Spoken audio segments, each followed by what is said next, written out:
Oh, hello and welcome to this wonderful video where we are going to teach you what happened during the 19th century in India. First thing first, the social situation. Well, before the British crown came to India, India was ruled by castes.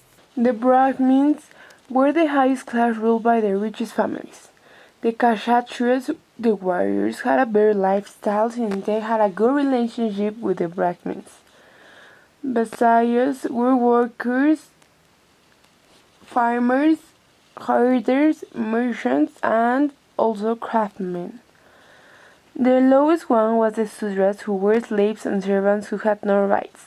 But when the British crown arrived, they wanted to strengthen some details. To the Brahmins, they will give some special privilege. Another thing that they did was that they applied that the lower caste received worse punishments than the higher levels in the same act of offense. Another thing that they did was that they put a system where every person could get an improvement. This means that if your wealth and education grew, you will be upgraded to a higher class.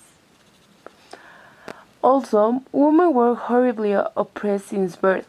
Literally, some girls were killed just because they were, girls. They were married off early, and if their husband died, all of his wives had to be burned with them.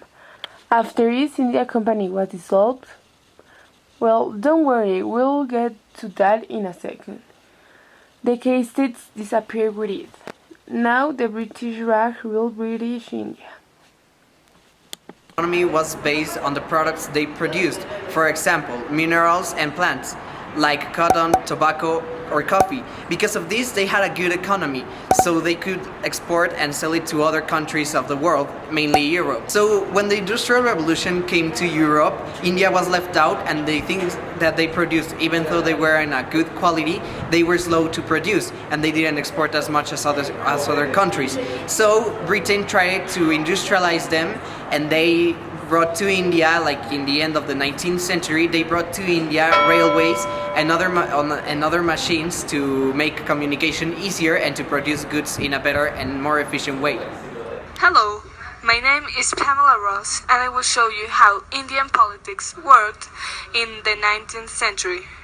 India and Great Britain always functioned like two different countries until the 1857 mutiny, when the government took direct control of the administration of India by moving the Secretary of State for India in London.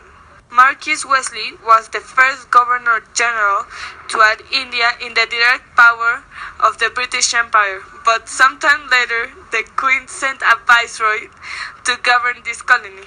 The viceroys lived great with luxurious food to spare, exclusive clothing, while Indian citizens were suffering.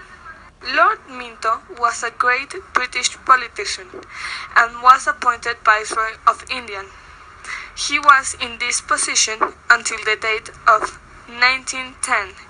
He was convinced that the best policy was to have friendly relationships between two governments, so he started relations with Persia and Afghanistan, but Russia wasn't happy about this.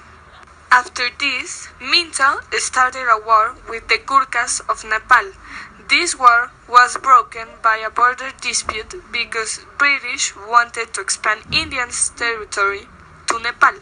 So they decided to attack the Gurkhas and they won the war. Thank you. That was all for Indian politics in the 19th century. Thank you for your attention. Previously talked about the East India Trading Company, but not of why it was so important for the British ruling India. These group of merchants were the ones that had absolute control over the kings of India and had control over the ports and were the ones that exported silks and spices. This was the way for 200 years before the Charter Act was ensured by Warren Hastings, giving the power to Queen Victoria.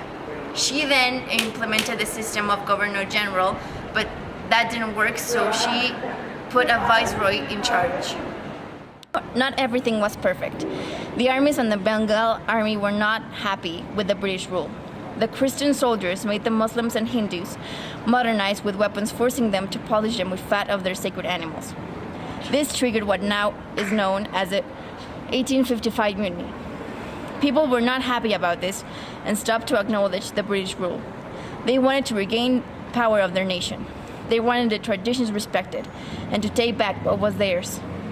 The soldiers went up in arms against British commanders, but in the end they were massacred, automatically shutting down any rebels. A group of Indian militaries created the Indian National Congress, where they looked for self-rule of India, the Swaraj. Fact is that the alien government has ruined the country. In the beginning, all of us were taken by surprise. We were almost dazed. We thought that everything that the rulers did was for our own good, and that this English government has descended from the clouds to save us from the invasions of Charlemagne and King Genghis Khan. Of their leader Talik, which he used to bring resistance and nationalism to their people. In 1948, with the help of Gandhi, the British were finally expelled and India acquired their beloved independence.